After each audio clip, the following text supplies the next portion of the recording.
IELTS Reading Out Loud, Day 10. The History of Glass. From our earliest origin, man has been making use of glass. Historians have discovered that a type of natural glass, obsidian, formed in places such as the mouth of a volcano as a result of the intense heat of an eruption melting sand, was first used as tip for spears. Archaeologists have even found evidence of man-made glass, which dates back to 4000 BC. This took the form of glazes used for coating stone beads. It was not until 1500 BC, however, that the first hollow glass container was made by covering a sand core with a layer of molten glass. Glass blowing became the most common way to make glass containers from the 1st century BC. The glass made during this time was highly colored due to the impurities of the raw material. In the 1st century AD, methods of creating colorless glass were developed, which was then tinted by the addition of coloring materials. The secret of glass making was taken across Europe by the Romans during this century. However, they guarded the skills and technology required to make glass very closely, and it was not until their empire collapsed in 476 AD that glassmaking knowledge became widespread throughout Europe and the Middle East. From the 10th century onwards, the Venetians gained a reputation for technical skill and artistic ability in the making of glass bottles, and many of the city's craftsmen left Italy to set up glasswork throughout Europe. A major milestone in the history of glass occurred with the invention of lead crystal glass by the English glass manufacturer George Ravenscroft, 1632 until born 1632 and died in 1633. He attempted to counter the effect of clouding that sometimes occurred in blown glass by introducing lead to the raw materials used in the process. The new glass he created was softer and easier to decorate, and had a higher refractive index, adding to its brilliance and beauty, and it proved invaluable to the optical industry. It is thanks to Ravenscroft's invention that the optical lens, astronomical telescopes, microscopes, and the like became possible. In Britain, the modern glass industry only really started to develop after the repeal of the Excise Act in 1845. Before that time, heavy taxes had been placed on the amount of glass melted in glasshouse, and were levied continuously from 1745 to 1845. Joseph Paxton's Crystal Palace at London's Great Exhibition of 1851 marked the beginning of glass as material used in the public industry. This revolutionary new building encouraged the use of glass in public, domestic, and horticultural architecture. Glass manufacturing techniques also improved with the advancements of science and the development of better technology. From 1887 onwards, glassmaking developed from traditional mouth blowing to a semi-automatic process after a factory owner, H.M. Ashley, introduced a machine capable of producing 200 bottles per hour in Castleford, Yorkshire, England, more than 3 times quicker than any previous production method. Then, in 1907, the first fully automated machine was developed in the USA by Michael Owens, founder of the Owen Bottle Machine Company, later the major manufacturer's Owen, Illinois, and installed in its factory. Owen's invention could produce an impressive 2,500 bottles per hour. Other developments followed rapidly, but it was not until the First World War, when Britain became out of from essential glass suppliers, that glass became part of the scientific sector. Previous to this, glass had been as a craft rather than a precise science. Today, glassmaking is big business. It has become high-tech industry operating in a fiercely competitive global market where quality, design, and service levels are critical to maintaining market share.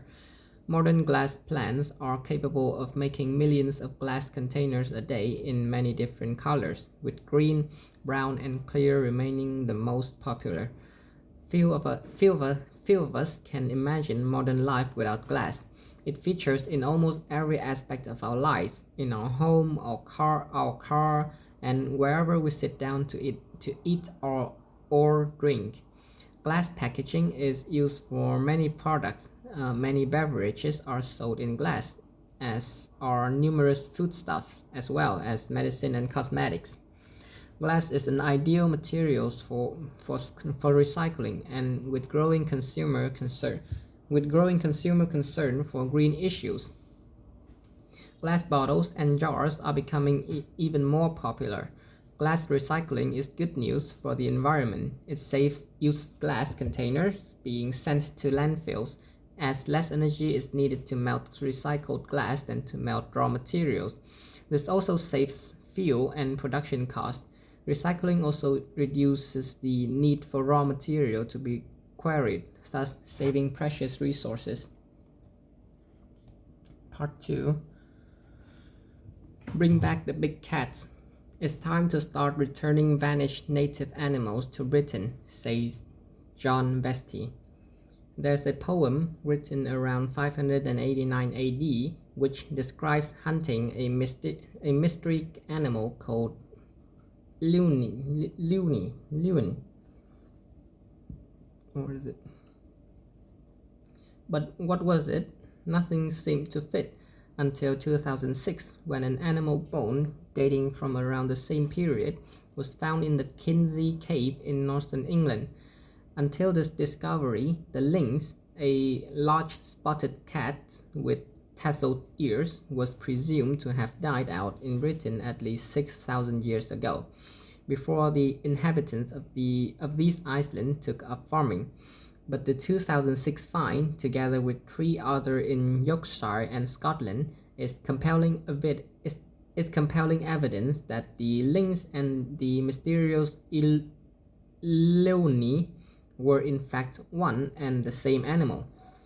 If this is so, it would bring forward the tassel-eared cat's estimated extinction date by roughly 5,000 years. However, this is not quite the last glimpse of the animal in British culture. A 9th century stone cross from the Isle of Aight shows, alongside the deer, boar, and auroch pursued by a mounted hunter, a speckled cat with tasseled ears. Were it not for the animal's backside having worn away with time, we could have been certain, as the lynx's stubby tail is unmistakable. But even without this key feature, it's hard to see what else the creature could have been. The lynx is now becoming the totemic animal of a movement that is transforming British environmentalism, rewilding. Rewilding means the mass restoration of damaged ecosystems. It involves letting trees return to places that have been denuded, allowing parts of the seabed to recover from trawling and dredging, permitting rivers to flow freely again. Above all, it means bringing back missing species. One of the most striking findings in modern ecology is that ecosystems without large predators behave in completely different ways from those that retain them. Some of them drive dynamic processes that resonate through the whole food chain, creating niches for hundreds of species that might otherwise struggle to survive. The killer turns out to be bringers of life. Such findings present a big challenge to British conservation, which has often selected arbitrary assemblages of plants and animals and sought at great effort and expense to prevent them from changing. It has tried to preserve the living world as if it were a jar of pickles, letting nothing in and nothing out, keeping nature in state of arrested development. But ecosystems are not merely collections of species. They are also the dynamic and ever shifting relationships between them.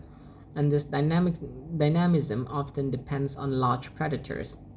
At sea, the potential is even greater.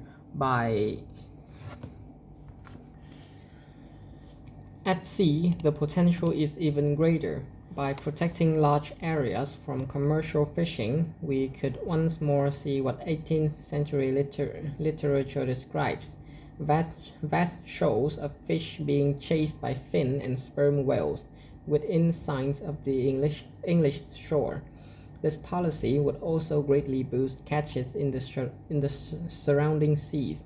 The fishing industry insistence on scouring every inch of seabed, leaving no breeding reserves, could not be more damaging to its own interests. Rewilding is a rare example of an environmental movement in which campaigners articulate what they are for rather than only what they are against. One of the reasons why the enthusiasms for rewilding is spreading so quickly in Britain that one of the reasons why the enthusiasm for rewilding is spreading so quickly in Britain is that it helps to create a more inspiring vision than the Green Movement's usual promise of followers and the world will be slightly less awful than it would be otherwise have been. The lynx presents no threat to human beings. There's no known instance of one preying on people. It is a specialist predator of roe deer, a species that has exploded in Britain in recent decades, holding back by intensive browsing attempts to re-establish forests. It will also winkle out sika deer, an exotic species that is almost impossible for human beings to control, as it hides in impenetrable plantations of young trees. The attempt to reintroduce this predator marries well with the aim of bringing forests back to parts of our bare and barren uplands. The lynx requires deep cover, as such presents little risk to sheep and other livestock, which are supported as a condition of farm subsides to be kept out of the wood. On a recent trip to Cairngorm Mountains, I heard several conservationists suggest that the lynx could be reintroduced there within 20 years. If trees return to the bare hills elsewhere in the Britain, the big cats could soon follow. There is nothing extraordinary about these proposals, even seen from the perspective of anywhere else in Europe. The lynx has now been reintroduced to the Jura Mountains, the Alps, the Vosges in eastern France, and the Harz Mountains in Germany, and has re-established itself in many more places. The European population has tripled since 1970 to roughly 10,000. As with wolves, bears, beavers, boars, bison, moose, and many other species, the lynx has been able to spread as farming has left the hills and people discovered that it is more lucrative to protect charismatic wildlife than to hunt it. As tourists will pay for the chance to see it, large-scale rewilding is happening almost everywhere except Britain. Here, attitudes are just beginning to change. Conservationists are starting to accept that the old preservation jar model is failing, even on its own terms. Already, projects such as Trees for Life in the Highlands provide a hint of what it might be coming. An organization is being set up that will seek to catalyze the rewilding of land and sea across Britain, its aim being to reintroduce that rarest of species to British ecosystem. Hope. Wow. Part 3. UK companies need more effective boards of directors. After a number of serious failures of governance, that is, how they manage at the highest level, companies in Britain, as well as elsewhere, should consider radical changes to their directors' roles. It is clear that the role of board director today is not an easy one. Following the 2008 financial meltdown, which resulted in a deeper and more prolonged period of economic downturn than anyone expected, the search for explanations in the many post-mortems of the crisis has meant blame has been spread far and wide. Governments, regulators, central banks, and auditors have all been in the frame. The role of bank directors and management and their widely published failures have been extensively picked over and examined in reports, inquiries, and commentaries. The knock-on effect on this scrutiny has been to make the governance of companies in general an issue of intense public debate, and has significantly increased the pressure on and the responsibilities of directors. At the simplest and most practical level,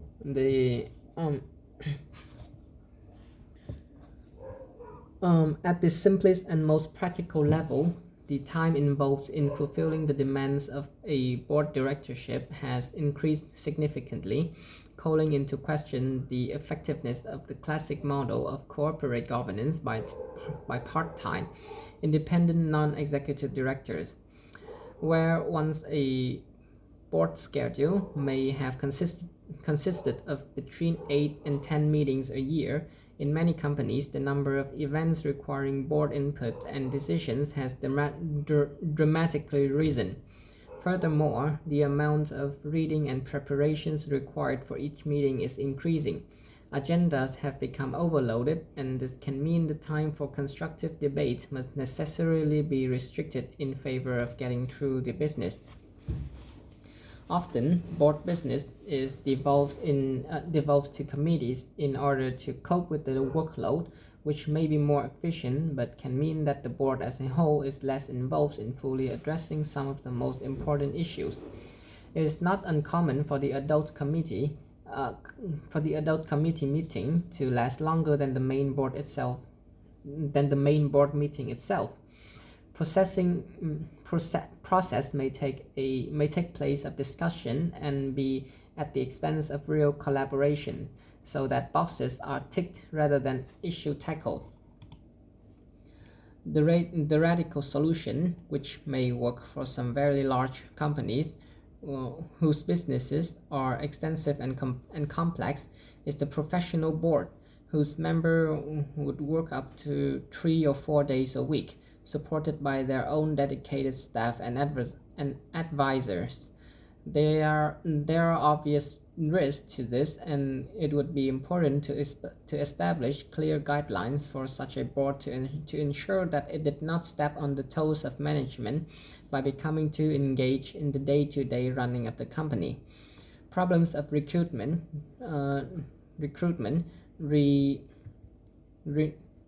remuneration, and independence could also arise, and this structure would not be appropriate for all companies. However, more professional and better informed boards would have been particularly appropriate for banks where the executives had access to information that part-time non-executive directors lacked, leaving the latter unable to comprehend or anticipate the 2008 crash. One of the main criticisms of boards and their directors is that they do not focus sufficiently on long-term matters of strategy, sustainability, and governance, but instead concentrate too much on short-term financial metrics. Regulatory requirements and the structure of the market encourage this behavior. The tyranny of quarterly reporting can distort board decision making, as directors have to make the numbers every 4 months to meet the insatiable appetite of the market for more data. This serves to encourage the trading methodology of certain kind of investors who moves in and out of a stock without engaging in constructive dialogue with the company about strategies or performance, and is simply seeking a short-term financial gain. This effect has been made worse by the changing profile of investors due to the globalization of capital and the increasing use of automated trading systems. Corporate cultures adapt and management teams are largely incentivized to meet financial goals. Compensation for chief executives has become a combat zone where pitched battles between investors, management, and board members are fought, often behind closed doors but increasingly frequently in the full glare of press attention. Many would argue that this is in the interest of transparency and good governance as shareholders use their muscle in the area of pay to pressure boards to remove underperforming chief executives. Their powers to vote down executive remuneration oh, oh, their powers to vote down executive remuneration policies increased when binding votes came into force.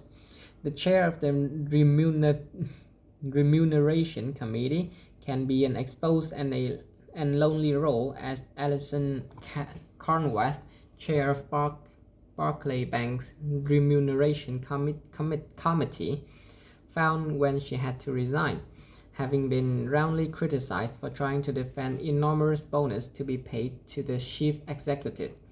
The irony being that she was widely understood to have spoken out against it in the privacy of the committee. The financial crisis stimulated a debate about the role and purpose of the company and a heightened awareness of corporate ethics. Trust in the corporation has been eroded, and academics such as Michael Sandels, in his thoughtful and best-selling book What Money Can't Buy, are questioning the morality of capitalism and the market economy. Boards of the company in all sectors will need to widen their perspective to encompass these issues, and this may involve realignment of corporate goals. We live in challenging times.